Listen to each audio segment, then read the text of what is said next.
Hello everyone, and welcome to my little series of strategic storytelling. My name is Peter Christie, but I hope I'm better known as Big Chief Talking Bull. And I want to begin this little series of strategic storytelling in sharing with you how I got this different name, this AKA, also known as Big Chief Talking Bull. Now, when I was a child, I loved Western movies. They're not such a popular genre of movie any longer, but when I was growing up in the 1960s, when many of you would have been glints in your dad's eyes and apples in your mom's hearts, they were a very, very popular genre of movie.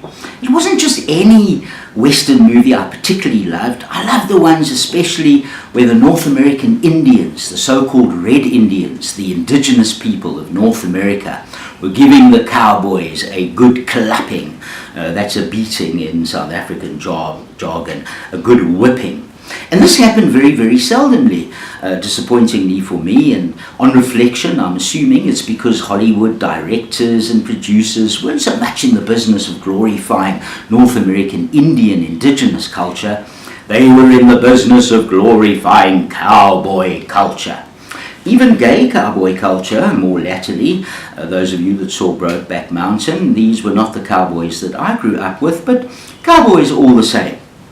Now, there's one movie that I saw with my mom and dad and sister and maybe a few friends a long, long time ago in the 1960s, and it was called The Great Sioux Massacre, about the Battle of the Little Big Horn. Now, I saw this movie at a very old movie house in Johannesburg. It was either His Majesty's or the Coliseum, I can't remember. These were beautiful old movie houses that were raised when the Carlton Centre, Johannesburg's biggest building, 50 stories high, was built, and I think that was in about 1970. So it was prior to that. And at the Battle of the Little Big Horn, an Indian shaman, a guy that went by the name of Big Chief Sitting Bull, led the Hunkpapa Sioux and the Cheyenne in a strategic alliance against General Custer and the US Army, and delivered one of the biggest blows that the US Army ever experienced in the North American Indian Wars, as we call them today.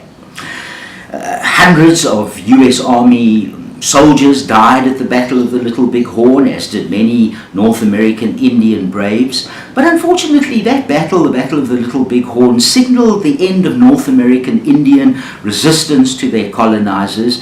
And the battle, which took place in 1876, 100 years before 1976, when, of course, Soweto erupted in this neck of the woods from where I sit, Sitting Bull was herded into the Canadian territories, as we would know today as Canada, a reservation, what we used to call the homelands in the bad old days of South African history under apartheid.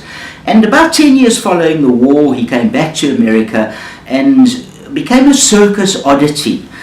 Those of you that have seen movies from that era about circuses, you may have had a fat lady sitting on a table and you could gawk at her, and next door to the fat lady there was a giant of a man, Goliath, in a box which would explode, revealing his enormity. And there next door was Sitting Bull, the last remaining North American Indian shaman.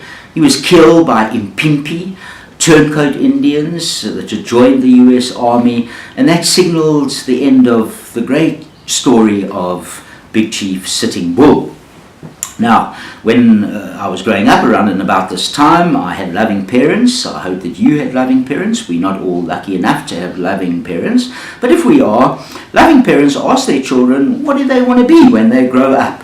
And according to family mythology at this stage of my life, when my parents would ask me this question, I would reply, I want to be Big Chief Sitting Bull. Now, this was very, very difficult, of course, for my parents to arrange. But being loving parents, they did their best and went up to Lilliput's, a toy shop in Rosebank, where we lived in Parkwood. And they gave me a present for a birthday or Christmas, and it was a North American Indian outfit. Nowadays, if you've got kids, maybe you buy them Spider-Woman or Superman outfits. But I've got a picture in my family album from the time, smiling toothlessly out at my dad's Kodak Instamatic, resplendent in my colourful garish headdress, wearing my tasseled waistcoat, wearing my moccasins on my feet, holding my tomahawk, my bow and arrow on my back, believing that I was Big Chief Sitting Bull incarnate. Now, of course, the years pass as they do, and I suppose around and about the time I was 13 or 14, from pubescence into adolescence, my father recognized within his son that I was a big chatterbox. I could make a grand adventure out of a small bus trip from Bellevue East to Yeovil, and he rebranded me Big Chief Talking Bull. And this name has stayed with me for 30 years. I've made a living as a strategic storyteller. Now, when I talk about the word strategic storytelling, what I really mean is to use storytelling for a particular purpose, to bring a particular message in your communications as a leader or whatever kind of work that it is that you do. So in the past, I remember us thinking about this word strategic in business, and it would be remiss of me as a storyteller not to exemplify who I am by telling stories. And so what I've done here in this little communication is I've invoked something of my anecdotal life story, something of my larger life story, my biography. I've brought in some history from North America, and in a small little way I've used a metaphor, the idea of talking bull, as a way of thinking about being a storyteller. So I've tried to invoke these stories to share with you that you have a particular point that you want to bring across when you are a strategic storyteller. So what we'll do in the next episode in this short series of strategic storytelling, so I want to share with you the use of stories by the CEO of a large bank in South Africa, whereby he had a particular message to bring to his audiences, and he invokes then stories from his own life and other stories to try and bring that message across in a powerful and hopefully entertaining way. Until next time, bye-bye.